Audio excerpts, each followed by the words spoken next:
Ora, na igreja em Antioquia havia profetas e mestres, a saber, Barnabé, Simeão, chamado Níger, Lúcio de Cirene, Manaém, Colácio de Herodes o tetrarca, e Saulo.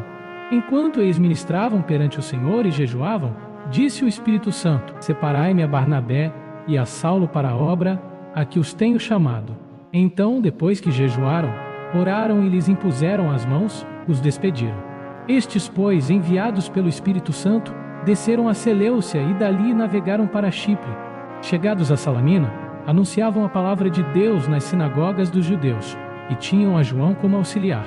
Havendo atravessado a ilha toda até Pafos, acharam um certo mago, falso profeta, judeu, chamado Bar-Jesus, que estava com o procônsul Sérgio Paulo, homem sensato. Este chamou a Barnabé e Saulo e mostrou desejo de ouvir a palavra de Deus. Mas resistia-lhes Elimas, o encantador, porque assim se interpreta o seu nome, procurando desviar a fé do procônsul. Todavia Saulo, também chamado Paulo, cheio do Espírito Santo, fitando os olhos nele, disse: Ó filho do diabo, cheio de todo o engano e de toda a malícia, inimigo de toda a justiça, não cessarás de perverter os caminhos retos do Senhor?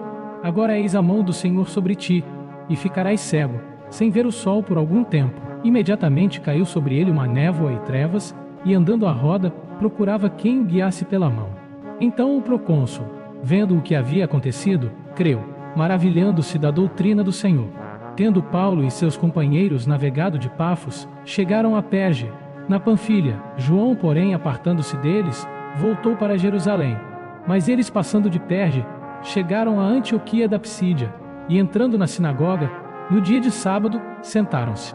Depois da leitura da lei e dos profetas, os chefes da sinagoga mandaram dizer-lhes: Irmãos, se tendes alguma palavra de exortação ao povo, falai. Então Paulo se levantou e, pedindo silêncio com a mão, disse: Varões israelitas, e os que temeis a Deus, ouvi. O Deus deste povo de Israel escolheu a nossos pais e exaltou o povo, sendo eles estrangeiros na terra do Egito, de onde os tirou com braço poderoso, e suportou-lhes os maus costumes no deserto por espaço de quase 40 anos. E havendo destruído as 7 nações na terra de Canaã, deu-lhes o território delas por herança durante cerca de 450 anos. Depois disto, deu-lhes juízes até o profeta Samuel. Então pediram um rei, e Deus lhes deu por 40 anos a Saulo, filho de Cis, varão da tribo de Benjamim. E tendo deposto a este, levantou-lhes como rei a Davi, ao qual também, dando testemunho, disse: Achei a Davi, filho de Jessé, homem segundo o meu coração, que fará toda a minha vontade. Da descendência deste, conforme a promessa, trouxe Deus a Israel um Salvador, Jesus. Havendo João, antes do aparecimento dele, pregado a todo o povo de Israel o batismo de arrependimento.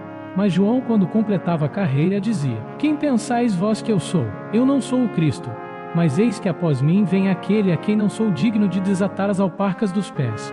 Irmãos, filhos da estirpe de Abraão, e os que dentre vós temem a Deus, a nós é enviada a palavra desta salvação.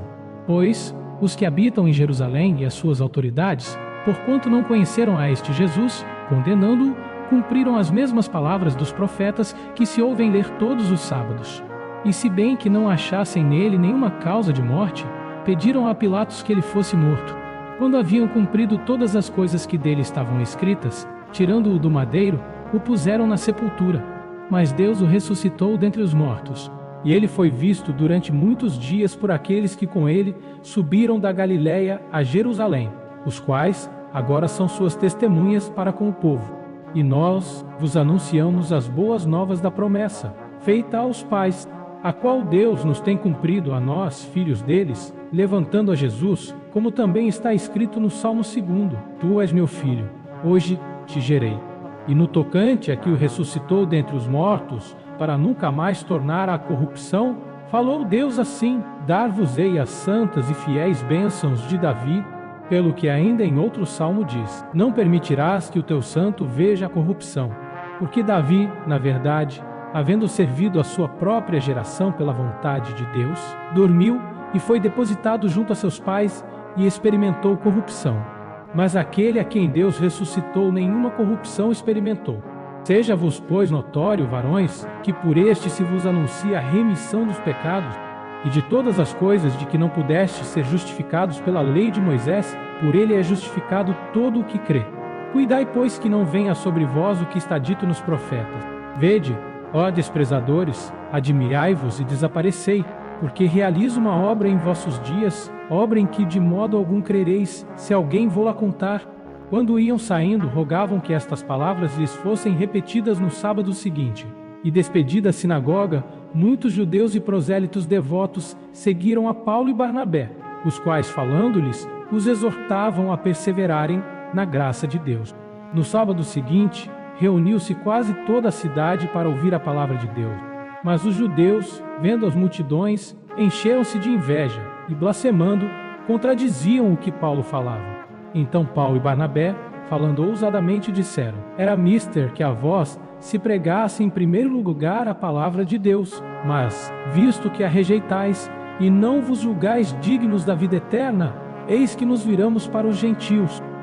Porque assim nos ordenou o Senhor: Eu te pus para a luz dos gentios, a fim de que sejas para a salvação até os confins da terra. Os gentios, ouvindo isto, alegravam-se e glorificavam a palavra do Senhor, e creram todos quantos haviam sido destinados para a vida eterna. E divulgava-se a palavra do Senhor por toda aquela região. Mas os judeus incitaram as mulheres devotas de alta posição, e os principais da cidade suscitaram uma perseguição contra Paulo e Barnabé, e os lançaram fora dos seus termos. Mas estes, sacudindo contra eles o pó dos seus pés, partiram para Icônio. Os discípulos, porém, estavam cheios de alegria e do Espírito Santo. Atos, capítulo 13.